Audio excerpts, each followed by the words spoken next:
तो राधिका खेड़ा ने सुशील आनंद शुक्ला के नोटिस पर अब जवाब दे दिया है। पूरा विवाद क्या था वो भी आपको बताते हैं। छत्तीसगढ़ प्रदेश कांग्रेस मुख्यालय राजीव भवन में पिछले दिनों कांग्रेस संचार विभाग के अध्यक्ष सुशील आनंद शुक्ला और हाल ही में बीजेपी में शामिल हुई राधिका खेड़ा के बीच विवाद हुआ था और इसके बाद राधिका खेड़ा ने सुशील आनंद शुक्ला के ऊपर कई गंभीर आरोप लगाए थे, जिस पर सुशील आनंद शुक्ला ने राधिका खेड़ा को नोटिस भेजा था और आज इस नोटिस का जवाब राधिका खेड़ा ने सुप्रीम कोर्ट के वकील के माध्यम से भेज दिया है। जवाब में राधिका खेड़ा ने क्या कहा है? उन्होंने कहा कि मैंने सुशील आनंद शुक्ला पर कोई गलत आरोप नहीं लगाया, तथ्यों के आधार पर आरोप लगाए गए हैं। उन्होंने आगे ये भी कहा कि सुशील आनंद शुक्ला मुझसे 3 दिन के अंदर माफी मांगे और अगर ऐसा नहीं हुआ तो मानहानि का नोटिस भी भेजा जाएगा। ज्यादा जानकारी के लिए हमारे सहयोगी सौरभ से परिहार हमारे साथ जुड़ गए। सौरभ, आखिरकार राधिका खेड़ा ने नोटिस का जवाब तो दे दिया है, लेकिन इसी के साथ उन्होंने ये भी कह दिया है कि सुशील आनंद शुक्ला अब 3 दिन के अंदर माफी मांगे उनसे। बिल्कुल, देखिए, आपको याद होगा कि राजीव भवन में सुशील आनंद शुक्ला और राधिका खेड़ा के बीच विवाद हुआ था।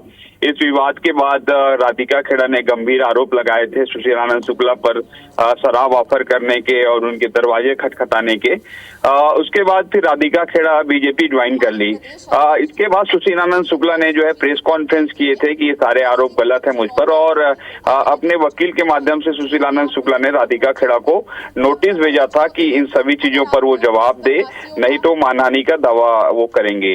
अब कल राधिका खेड़ा जो सुप्रीम कोर्ट के अपने वकील है, उनके माध्यम से सुशील आनंद शुक्ला को उन्होंने जवाब भेज दिया है और जवाब में स्पष्ट रूप से लिखा है कि मैंने जो आरोप लगाया है वो सभी आरोप तथ्यों के आधार पर मैं लगाई हूं।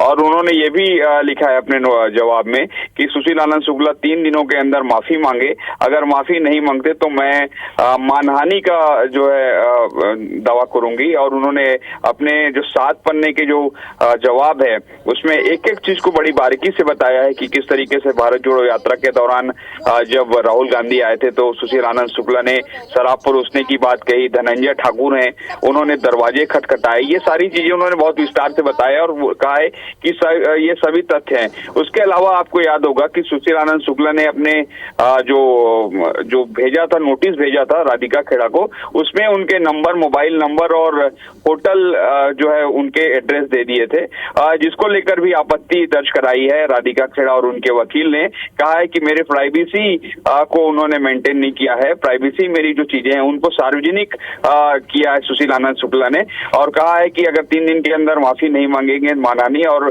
जो भी कोर्ट का खर्चा है, उनके वकील का खर्चा है, वो सुशील आनंद शुक्ला को देना होगा। तो कुल मिलाकर यही है कि ये विवाद बढ़ते जा रहा है और सबसे बड़ी चीज कि राधिका खेड़ा बीजेपी में शामिल हो गई हैं और अभी ये भी जो जानकारी आ रही है कि राधिका खेड़ा बहुत जल्द जो है सुशील आनंद शुक्ला को और भी नोटिस भेज सकती है, क्योंकि याद होगा कि सुशील आनंद शुक्ला ने प्रेस कॉन्फ्रेंस में स्पष्ट रूप से कहा था कि उनकी मां की कंपनी को तत्कालीन भूपेश सरकार की जो जनसंपर्क विभाग है वहां से एड से संबंधित कुछ विज्ञापन दिए थे, काम दिए गए थे, और उसी काम को लेकर राधिका खेड़ा जो है लगी हुई थी, उनका पैसा नहीं निकल रहा था। ये सब बातें सुशील आनंद शुक्ला कह रहे थे और अब उसी को लेकर कहना है कि मैं जो भी काम ली हूं मैं नियमों के तहत ली हूं। जो भी उनकी मम्मी की जो कंपनी है, एड्स से संबंधित जो कंपनी होगी, पीआर जो भी है, तो उस पर भी एक नोटिस सुशील आनंद शुक्ला को राधिका खेड़ा दे सकती हैं या उनकी जो मम्मी की कंपनी की जो मैनेजर वगैरह हैं, जुड़े लोग हैं, वो भी दे सकती है। तो कुल मिलाकर ये है कि आने वाले समय में ये विवाद और बढ़ता रहेगा और फिर जिस तरीके से उन्होंने अपने आप को कहा था कि मेरे को कमरे में बंद कर लिए थे, उस वक्त 3 लोग थे, सुशील आनंद शुक्ला, सुरेंद्र वर्मा और एक और कोई प्रवक्ता थे, तो इसकी भी बात जो है उन्होंने बहुत विस्तारित ढंग से जो है बताई है, प्रेस कॉन्फ्रेंस में कई दौर में बता चुके हैं। तो कुल मिलाकर ये है कि आने वाले समय में आप देखिएगा कि ये विवाद और बढ़ता जाएगा और राधिका खेड़ा बीजेपी में शामिल हो गई हैं। तो आपको मालूम है कि बीजेपी जो है कई रणनीति के तहत जो है अपने नेताओं को, अपने कार्यकर्ताओं को जिम्मेदारी देती है। तो स्वाभाविक है, छत्तीसगढ़ में भी बीजेपी की सरकार है और कांग्रेस विपक्ष में है और सुशील आनंद शुक्ला कांग्रेस संचार प्रमुख है। तो ऐसे में देखना होगा कि क्या आने वाले समय पर और कोई कार्रवाई होगी या नहीं होगी। बिल्कुल सौरभ, जैसा कि आपने भी बताया कि जब से राधिका खेड़ा ने कांग्रेस छोड़ी है तब से ही वो लगातार पार्टी पर गंभीर आरोप लगाती आई हैं और अब ये विवाद जो है वो जल्द थमने वाला नहीं है। बहुत बहुत शुक्रिया तमाम जानकारी के लिए।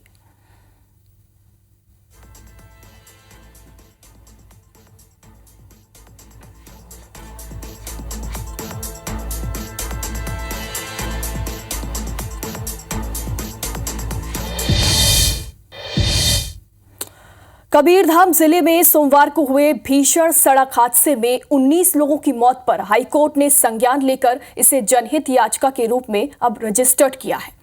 24 मई को चीफ जस्टिस की डिवीजन बेंच इस पर सुनवाई करेगी। दरअसल कवर्धा जिले में कुकदूर थाना क्षेत्र के बाहपानी के पास दोपहर लगभग 2 बजे ये हादसा हुआ और सभी ग्रामवासी सेमहरा के रहने वाले थे, जो तेंदुपत्ता तोड़कर पिकअप से वापस लौट रहे थे और मारे गए लोगों में 18 महिला और 1 पुरुष भी शामिल है। हादसे में मौके पर 15 लोगों की मौत हो गई। 4 लोगों ने कुकदूर के सरकारी अस्पताल में उपचार के दौरान ही दम तोड़ दिया। पिकअप में 36 लोग सवार थे ऐसा बताया गया और इसमें से 19 लोगों की मौत हो गई।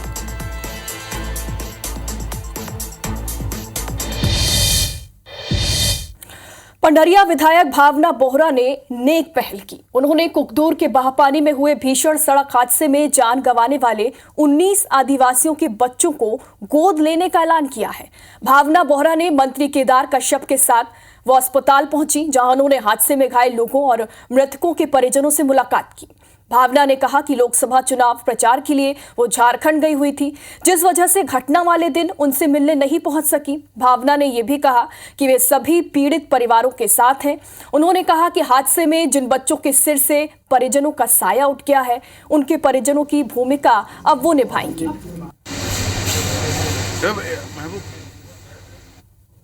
बहुत दर्दनाक हादसा है। इससे न सिर्फ कुकदूर मंडल, न सिर्फ सेमहरा गांव, बल्कि पूरा छत्तीसगढ़ इस हादसे से हिला हुआ है। 20 बच्चियां ऐसी हैं, लड़के और लड़कियों की बात मैं करूँ, 13 जिसमें लड़के जो 18 साल से कम उम्र के हैं, जिन्होंने अपने माता या पिता को खोया है।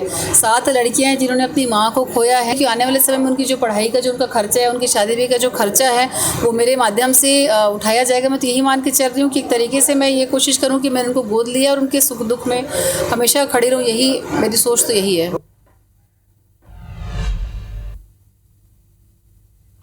और अब आगे दिखाएंगे कि सड़क पर मौत की पिकअप किस तरीके से दौड़ रही है।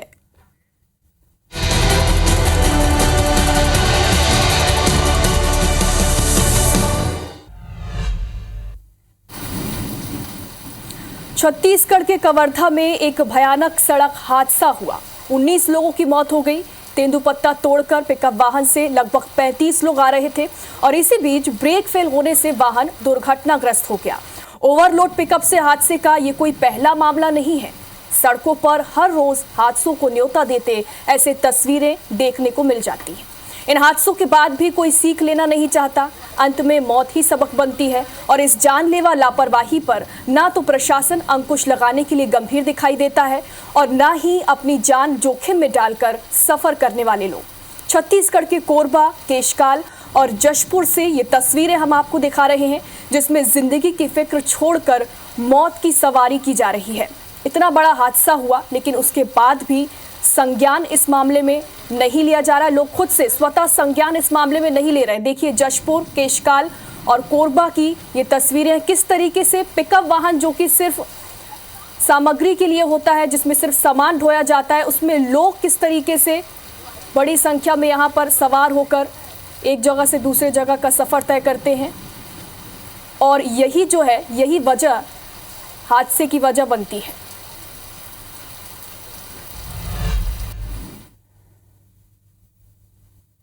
चेकिंग अभियान भी चलाया जाता है, उस दौरान कार्रवाई की जाती है। साथ ही साथ इसके अलावा जागरूकता अभियान भी चलाई जा रही है कि सब जो भी है नियम के अनुसार चलें और जो भी नियम बनाए गए हैं ट्रैफिक से संबंधित उसका पालन करें और जिससे कि इस प्रकार के हादसा से बचा जा सके।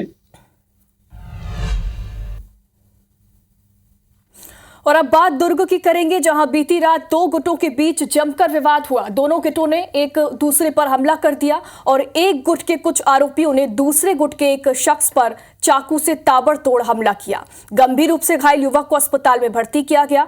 इलाज के दौरान युवक की मौत हो गई। बताया जा रहा है कि मृतक मंत्री यादव अपराधी था, जिसका कुछ महीनों से गैंगस्टर अजय दुबे के साथ विवाद चल रहा था और बीती रात अजय दुबे के भतीजों ने अपने साथियों के साथ मिलकर इस पूरी वारदात को अंजाम दिया। इस वारदात को सिटी कोतवाली से महज 300 मीटर की दूरी पर अंजाम दिया गया और अब पुलिस आरोपियों को जल्द गिरफ्तार करने की बात कह रही है।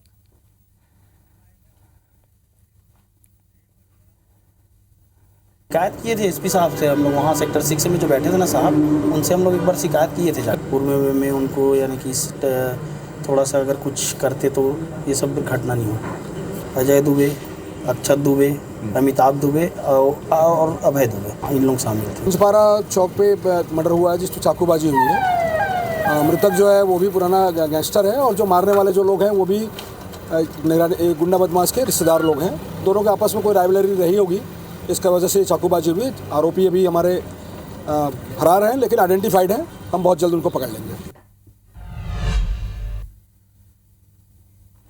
कांग्रेस काल में मंत्री और विधायक रह चुके अमितेश शुक्ला पर उनके बंगले के आसपास रहने वाले स्थानीय लोगों समेत जनप्रतिनिधियों ने गंभीर आरोप लगाए हैं। उनका आरोप है कि अमितेश ने अपने बंगले की बाउंड्री वॉल गिराकर बंगले से सटे गोठान की जमीन पर कब्जा कर लिया और स्विमिंग पूल बना लिया। वहीं सघन वृक्षारोपण वाली लगभग 1 एकड़ जमीन भी अब उसी बाउंड्री में है और इसकी शिकायत डिप्टी सीएम अरुण साव तक पहुंची है। इधर कलेक्टर ने मामले की जांच की बात तो कही है, जबकि अमितेश शुक्ला ने टेलीफोनिक चर्चा में जमीन उनके नाम होने की बात कही। मौके का जायजा लिया हमारे संवाददाता संदीप शुक्ला ने। कांग्रेस सरकार में पंचायत मंत्री और विधायक रहे अमितेश शुक्ला पर सनसनीखेज आरोप लग रहा है। आरोप है कि कचना रोड पर खमारडी जो इलाका है, वहां पर सरकारी जमीन पे अमितेश शुक्ला जी का जो बंगला है उसके बगल से लगी करोड़ों रुपए की जमीन पर उन्होंने अवैध कब्जा कर लिया है। अंदर जो है वो स्विमिंग पूल का तेजी से निर्माण करवा रहे हैं और स्थानीय लोगों का आरोप है कि ये जमीन गौठान की थी।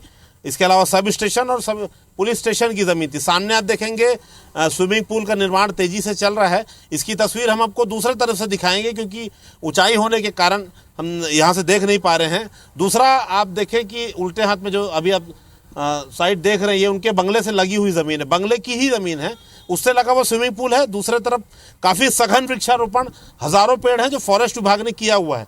गेट की चाबी शुक्ला परिवार के साथ है। आरोप जो लोग लगा रहे हैं उनसे हम बात करेंगे। रोहित साहू है, स्थानीय पार्षद है।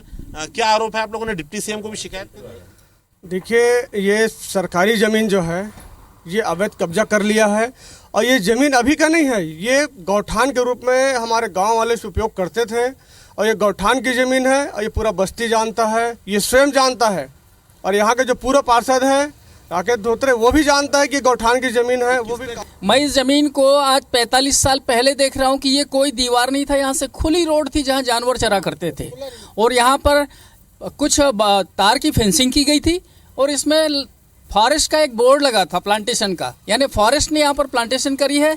और इनका जो बाउंड्री वाल था बंगले का, श्यामाचरण जी शुक्ल का बंगले का बाउंड्री वाल जो था, जिस जगह में हम खड़े हैं यहाँ से करीब सैकड़ों फीट दूर पीछे उनकी बाउंड्री वाल थी और फॉरेस्ट ने फॉरेस्ट्री लगाई है।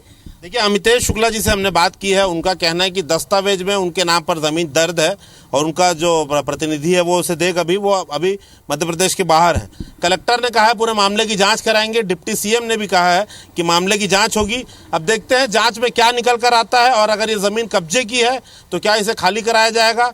फिलहाल आपको बता दें कि नगर निगम ने भी साफ कहा है कि स्विमिंग पूल के लिए किसी प्रकार की एनओसी उनसे नहीं मांगी गई है।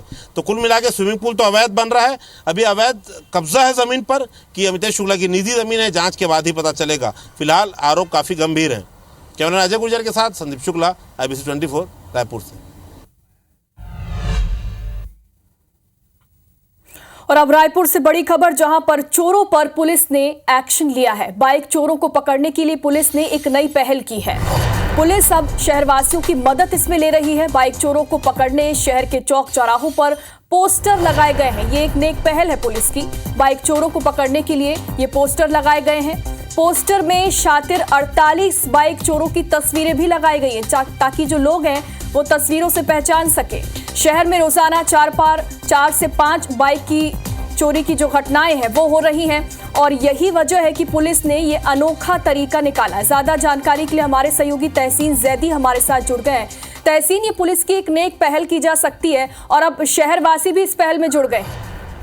देखिए, इसको नेक पहल तो कह सकते हैं, लेकिन एक बड़ा सवालिया निशान भी इस बात को लगता है रायपुर पुलिस की पूरे सिस्टम पे कि जब नामजद आरोपी और नामजद बाइक चोर इनके पास हैं और ये लोग नहीं पकड़ पा रहे हैं और तब जाके जनता की शरण में आए हैं। और ये एक बड़ा सवाल यहाँ पे लग रहा है, क्योंकि अगर आपके पास नामजद आरोपी है, आपके पास तस्वीर है, आपके पास वीडियो फुटेज है, सीसीटीवी फुटेज है, उसके बाद आप नहीं पकड़ पा रहे हैं, तो निश्चित तौर पे ये एक बड़ी नाकामयाबी सामने आई है। उसमें अगर बात करें तो शहर के कई चौक चौराहों पर ये बाइक चोरों को पकड़ने के लिए रायपुर पुलिस ने पोस्टर लगाए हैं और उसमें अगर बात करें तो कुल 48 बाइक चोरों की जो संदेही हैं उनकी तस्वीरें लगाई गई हैं। क्योंकि बता दें कि शहर में 4 से 5 रोजाना जो बाइक चोरी हो रही है उससे रायपुर पुलिस की जो नींद है वो उड़ा रखी है, क्योंकि गाड़ियां जो है वो रिकवर नहीं हो रही है। अभी हालांकि बीच में 2 बार एक बड़े खेप पुलिस ने पकड़ी जरूर थी, लेकिन उससे कम दिनों में बाइक चोरी हो जाना एक बड़ा सवालिया निशान जो पूरे शहर की सुरक्षा व्यवस्था है उस पर यहाँ सामने आता है कि ये बाइक चोर, क्योंकि आपको बता दें कि एक जो कोई आम आदमी जो है बड़ी मेहनत से पैसे जोड़ के अपनी बाइक लेता है, अपनी दोपहिया वाहन लेता है, उसके बाद ये शातिर चोर जो है ये बाइक को चोरी करके ले जाते हैं और उसके बाद वो जो पीड़ित है वो भटकता रहता है और उसकी बाइक नहीं मिल पाती है। यहाँ पे एक बात खुलासा हुआ था जांच में कि ये जो बाइक चोर हैं ये लोग गाड़ियों को उड़ीसा और पड़ोसी राज्य जो हैं उनमें बेच देते हैं और वहां पे इन गाड़ियों को काट कर इनके जो इंजन होता है उसके जेनसेट बनाया जाता है। ये पिछली बार जो चोरी हुई थी उसमें जो मिली थी गाड़ियां उसमें ये खुलासा हुआ था, चोर गैंग इसमें पकड़ाया था। तो अब देखने वाली बात है कि अब पुलिस जो है रायपुर पुलिस, राजधानी पुलिस, ये अब जनता की शरण में आई है। जनता से कितना सहयोग मिलता है ये आने वाले दिनों में सामने आएगा कि ये पुलिस जो है जो बाइक चोर है जिनकी नामजद तस्वीरें हैं, नामजद इनके नाम है, उनको जनता की मदद से कैसे ये पकड़ पाते हैं। जी बिल्कुल तहसीन, ये पोस्टर अभियान पुलिस का कितना मददगार उनके लिए साबित होता है ये तो आने वाले दिनों में ही पता चलेगा। बहुत बहुत शुक्रिया तमाम जानकारी।